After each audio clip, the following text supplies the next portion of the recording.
이제 성전으로 올라가는 시 12번째 시입니다. 우리가 직전에 쭉 나타나고 있는 시편의 서두에 보면 머릿말을 그렇게 표현하고 있죠. 성전으로 올라가는 노래. 반복적으로 계속 이어져 왔습니다. 오늘 12번째, 15번째까지 나타나 있으니까 이제 거의 몇 편 남기지 않고 계속 묵상하고 있죠. 성전으로 올라간 노래라는 것은 순례자들이 하나님 앞에 찬양하고 영광 돌리면서 과거를 추억하고 하나님의 그 은혜를 감사한 내용이 포함되어 있는 것이죠. 본문은 특이하게도 다윗이 썼다 그렇게 표현하고 있어요. 우리 다윗의 일생 일대기를 보면 참 파란만장한 삶을 살았던 그입니다. 우리가 누구나 자신의 인생론을 펼쳐보면 왜 할 말이 없겠습니까?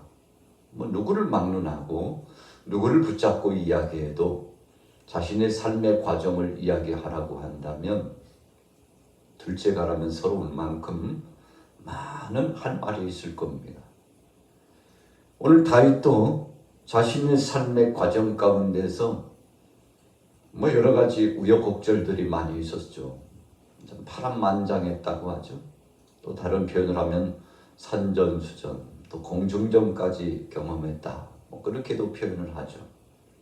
안 해본 것이 없고 경험하지 않은 것이 없을 만큼 다윗의 삶 가운데 많은 일들이 있었습니다. 그런데 다윗의 일대기를 보면 한두 가지 정도 그가 하나님 앞에 잘못했던 삶 드러난 것 외에는 거의 완벽할 만큼 신실한 믿음을 가지고서 살아갔습니다. 여러분, 인생들마다 약점이 다 있습니다. 저도 마찬가지고 여러분도 마찬가지입니다. 단점이 있어요. 장점도 많이 있습니다. 그래서 우리가 인간관계 속에서 서로의 관계가 소통이 되고 좋은 관계를 가지려면 상대에 대한 장점은 보고 단점은 좀 느긋한 마음으로 덮어주고 기다려주고 배려해줘야만이 관계가 형성될 수 있습니다. 독풍 장군처럼 늘 상대의 단점을 힐난하고 조롱하고 자신은 의인인 척하고 다윗은 인생 논편에 있어서 어떻게 살아가야 잘 살아가는지 그 삶의 법칙을 알았습니다. 그래서 그의 삶 가운데 두 가지를 제했다고 그랬죠. 하나님, 제가 이런 것은 행하지 않기를 원합니다. 오늘 1절에 나와 있어요. 자, 같이 읽어보겠습니다. 1절 시작. 여호와여, 내 마음이 교만하지 아니하고 내 눈이 오만하지 아니하오며. 자, 첫 번째 핵심적인 포인트는 그가 마음속에 금했던 핵심, 내 마음이 교만하지 않게 하고 있었어.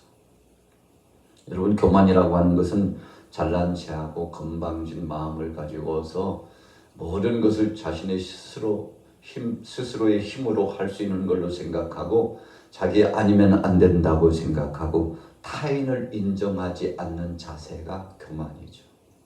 다윗은 그렇게 살지 않겠다고 하나님 앞에 자기 자신을 성찰하고 되돌아보았습니다. 하나님, 제가 나 자신의 중심, 자아중심, 인본주의 중심, 자기중심적인 교만한 삶을 살지 않기를 원합니다. 주님, 저를 제어하시고 인도하시고 새롭게 하시고 변화를 경험할 수 있도록 해달라고 늘 자신을 채찍질했다는 거죠. 여러분, 우리가 율법주의에 빠지게 되면 자기 자신에 대해서는 관대해지기 시작합니다. 내가 잘못한 거 있나? 세상에 나처럼만 해보라고 그래. 그래서 자기 의에 도취되어가지고 한마디로 말하면 자기 눈에 이것저것이 쓰여가지고 자기를 보지 못하는 거죠.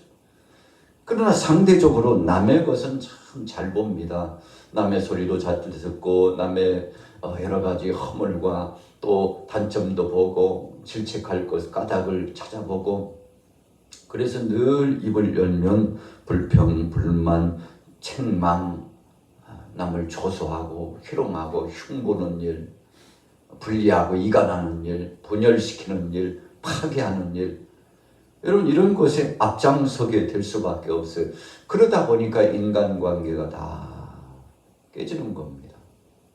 그 양반 만나면 아이고 30분도 좋고 1시간도 좋고 그렇게 이웃을 비난하고 만나기만 하면 헐뜯고 왜 그러는지 몰라 도대체. 같이 있으면 나도 물들게 생겼어. 여러분 그래서 사람들이 경계심을 갖고 관계를 갖기를 원치 않고 이렇게 되면 참 삶이 고단합니다. 주위에 친구들이 없어지고 함께하는 사람들이 사라지기 시작하죠. 여러분 그래서 다윗은 인간관계 가운데 첫째로 하나님 앞에서 신실한 삶, 교만하지 않고 겸손한 삶을 살기를 원했는데 그래서 교만의 반대, 오늘 1절 상반절 부분을 분해해서 결론을 내린다면 나보다도 남을 늘 낮게 여기는 마음을 갖고 살아가는 것이다. 그렇게 결론을 지을 수가 있습니다. 자, 두 번째는 무엇이었습니까? 내 눈이 오만하지 아니하오며.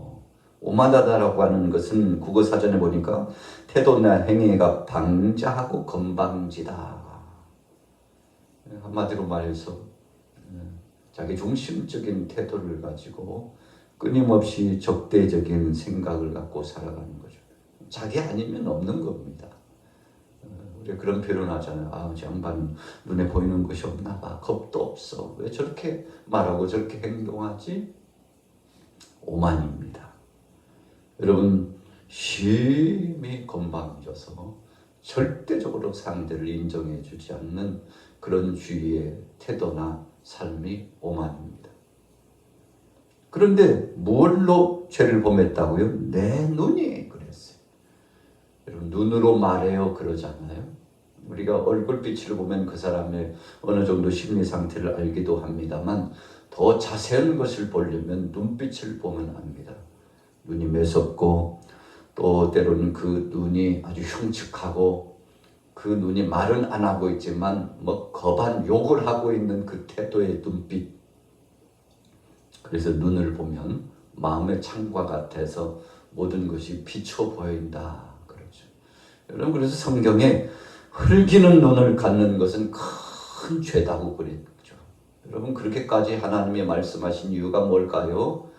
눈을 통해서 오만한 태도가 드러나고 눈을 통해서 엄청난 죄를 범할 수 있다는 것이죠.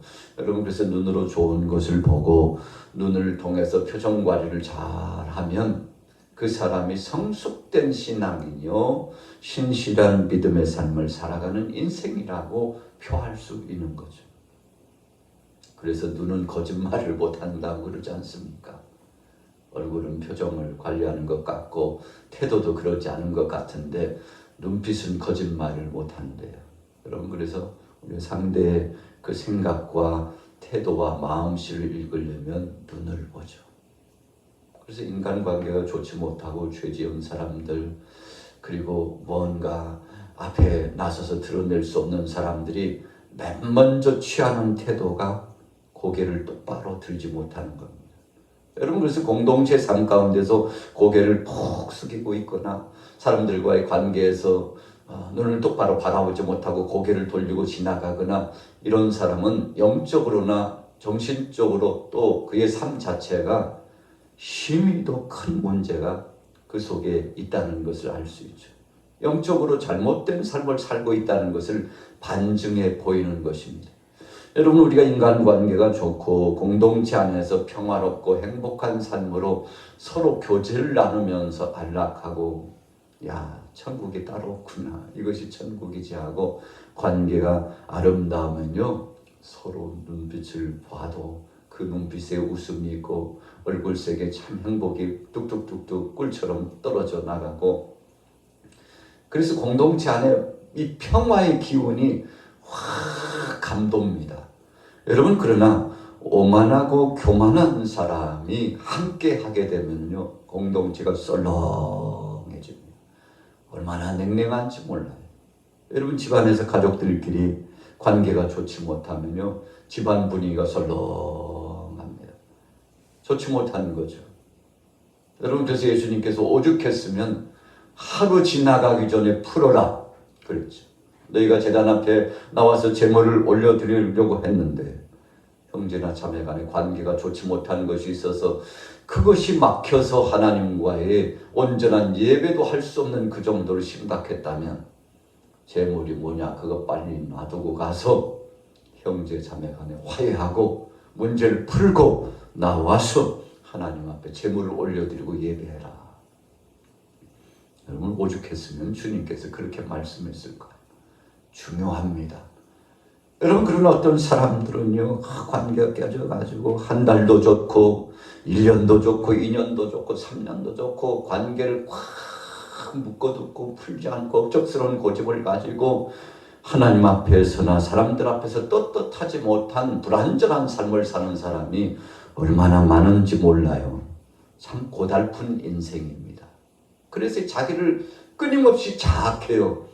여러분, 그 자학이 엄청난 중병을 가져오기도 하고 때로는 심리적으로 불안 요소를 가지고 오기도 하고 그 자아가 여러분 참 안타깝게도 망가지고 있는 모습들이 보여지는 거죠. 얼굴이 수척해집니다. 살아도 사는 것이 아닌 것처럼 보여집니다. 여러분, 이것을 오래 가지고 가면 그 사람의 삶도 망가지지만 함께하고 있는 모든 사람들의 삶이 파손한 배처럼 깨어집니다. 그래서 가장 우둔하고 미련한 것 중에 하나가 바로 그 마음이 교만하고 욕심의 정욕으로 쫓아 행하는 그 태도가 되어서 결국 눈빛마저도 오만해가지고 하나님의 그 영광스러운 반열을 떠나서 사는 사람이죠. 여러분, 다른 것이 불행이 아닙니다. 다른 것이 저주가 아닙니다. 마음이 교만하고 그 눈빛이 오만하면 그것이 불행한 삶인 거죠. 다윗이 인생 논편에서 참 철저하게 깨달았어요. 그래서 하나님, 다시는 내가 내 마음이 거만하거나 내 눈이 오만하지 않겠습니다. 하나님 앞에서 온전하고 바르게 살고 사람들과의 관계 속에서 정말 하나님 앞에서 행하는 것처럼 부끄럽지 않는 삶을 살겠습니다. 그렇게 다짐을 하고 있는 거죠. 자, 세 번째는 무엇입니까? 오늘 1절 후미에 나오고 있는 세 번째, 이런 죄를 우리가 범해서는 안 되겠죠. 자, 보십시오. 내가 큰 일과 감당하지 못할 놀라운 일을 하려고 힘쓰지 아니하나이다. 자, 억지를 진행하지 않겠다는 것입니다. 여러분, 우리가 일상을 살아가다 보면 욕심을 내고 저건 아닌데 생각할 만큼 엄청난 일을 벌여놓고 그 욕심 때문에요, 그것을 추진하기 위해서 참 여러 사람 고생하는 예가 있죠. 가장이나 가족들이 이런 일을 벌이면 온 가족이 힘들고 괴롭습니다. 여러분, 공동체 안에 이런 일이 벌어지면 모든 사람이 괴로움 가운데 있습니다.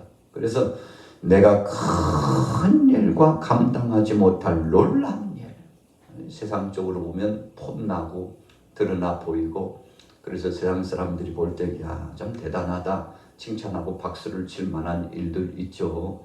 세상에 명예심을 갖고 욕심의 소욕을 가지고서 쫓아나가서 그 욕심을 채우기 위해서 일을 추진해 나가는 모든 것들을 의미하는 겁니다. 이런 일을 다시는 하지 않겠다고 했습니다. 왜 그렇습니까?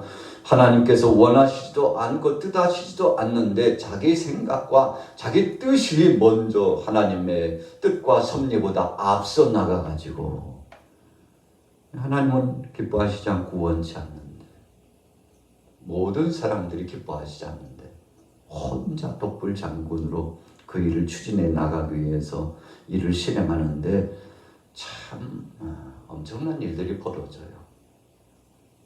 여러분, 그래서 그 일 때문에 주위 사람들이 함께 괴로워하고 고통스러워하고 자기 자신도 질질질질질 끌려 사는 거예요. 여러분, 우리가 일상을 살아가면서 하루 세 끼 먹고 또 잠을 자면서 24시간 살아가잖아요. 그러나 어떤 때는 나 자신이 노예처럼 끌려서 사는 때가 많습니다. 왜 그런가요? 대부분 따지고 보면 욕심 때문에 그래요. 그래서 우리가 아굴의 기도를 보면 중용의 삶을 원했습니다. 하나님 너무 많아가지고 또 너무 없어서 죄를 범하는 예가 없도록 주님 앞에서 자족하면서 하나님이 주신 것 만족하고, 그래서 하나님 원하옵기는 일용할 양식을 내게 주옵소서. 일용할 양식에 자족할 수 있는 믿음을 주옵소서. 여러분 그렇게 간절히 하나님 앞에 소원했잖아요. 다윗이 욕심 때문에 무너져 내리는 것을 많이 경험했습니다.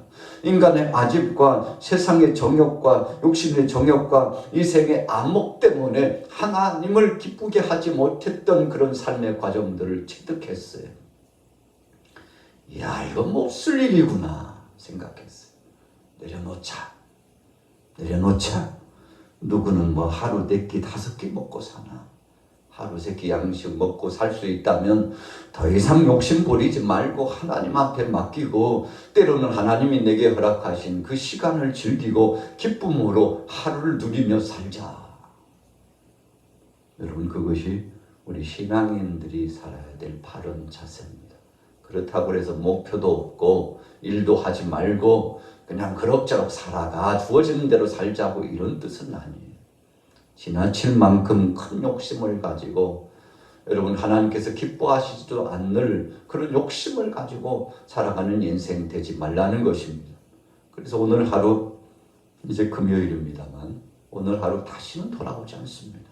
그래서 하루를 귀하게 생각하는 거죠. 하나님이 주신 날수를 감사하게 생각하는 것입니다. 그래서 우리가 요한복음 6장 33절에 말씀한 것처럼 너희는 먼저 그 나라와 그의 의를 구하라. 그리하면 이 모든 것을 너희에게 더하시리라. 마태복음 6장 33절에 말씀한 것처럼 여러분 그의 나라와 그의 의를 구하라고 말씀하신 그 말씀의 모토를 늘 지켜나가는 거죠. 그래서 우리의 삶의 우선순위라고 하는 것이 있습니다. 아무리 바쁘고 아무리 힘들어도 해야 될 것이 있고 하지 해서는 안 될 일이 분명히 있습니다. 다윗은 알았어요. 주님, 제가 큰 일과 감당하지 못할 놀라운 일을 하려고 힘쓰지 않겠습니다. 하나님, 다시는 욕심내면서 살지 않겠습니다. 하루 일상에 감사하면서 만족하고 하나님 앞에 영광 돌리며 살겠습니다. 자, 오늘 1절에 아주 중요한 내용이 나타나 있습니다. 우리가 인생 여정을 살아가면서 이 3가지 철칙을 다윗처럼 지킬 수 있다면 행복해질 수 있습니다. 여러분 불안하고 초조하지 않습니다. 일이 안 돼도 일 안 된 것 때문에 하나님 원망하지 않습니다. 여러분 대부분이 욕심 때문에 그렇대요. 그래서 우리가 욕심을 버리면 마음의 평화가 찾아오고 그때부터 파라다이스, 천국이 임한다고 그러지 않습니까? 예수님께서도 마음이 온유한 자가 복되다고 했는데, 마음이 온유하다는 것은 내 욕심 내려놓고 하나님 뜻 중심으로 맞춰서 살아가는 욕심 없는 인생, 자족할 줄 아는 인생, 그래서 마음의 평화가 있는 사람 아니겠습니까? 자, 2절 같이 읽어볼게요. 2절 시작. 실로 내가 내 영혼으로 고요하고 평온하게 하기를 젖된 아이가 그의 어머니 품에 있음 같게 하였나니 내 영혼이 젖된 아이와 같도다. 여러분 육체적인 일상의 삶, 정신적인 것도 중요하지만 영혼의 문제 매우 중요합니다. 그래서 우리 신앙인들은 영혼과 육체가 잘 돼야 됩니다. 그래서 내 영혼이 잘 되는 것 같이 네가 범사에 잘 되기를 내가 간구하노라. 분명히 말씀했잖아요. 우리 영혼의 문제에 신경 써야 돼. 우리가 먹는 거 신경 쓰고 인간적인 일 생각하지만 영적인 문제, 하나님 앞에 예배하고 또 기도하고 하나님 나라를 위해서 헌신하고 정말 수고하고 애쓰는 것에 대해서는 등한시할 때가 굉장히 많습니다. 뭐 꼭 그렇게 해야 되나? 네, 여러분 그래서 게으른 삶, 영적 게으름이 오면 그거 참 심각해집니다. 여러분 영적 게으름이 오면 나중에는 정신적, 육체적으로도 아주 곤고해지게 됩니다.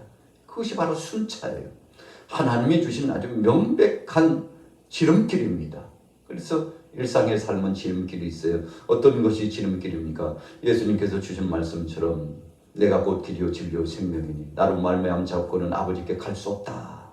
여러분 예수 그리스도 중심, 하나님 말씀 중심으로 살아가는 거 바로 그것이 지름길이죠. 자, 내 영혼으로 그랬어요. 영혼의 문제를 귀하게 여겼습니다. 어떻게 했다고 그랬습니까? 고요하고 평온하게 하기를 젖된 아이가 그의 어머니 품에 있음 같게 했다. 자, 이 히브리 백성들, 유다 백성들, 팔레스타인에 살아가는 선민들이 젖대는 시기는요, 우리가 일상적으로 생각하는 그 시기와 좀 다릅니다.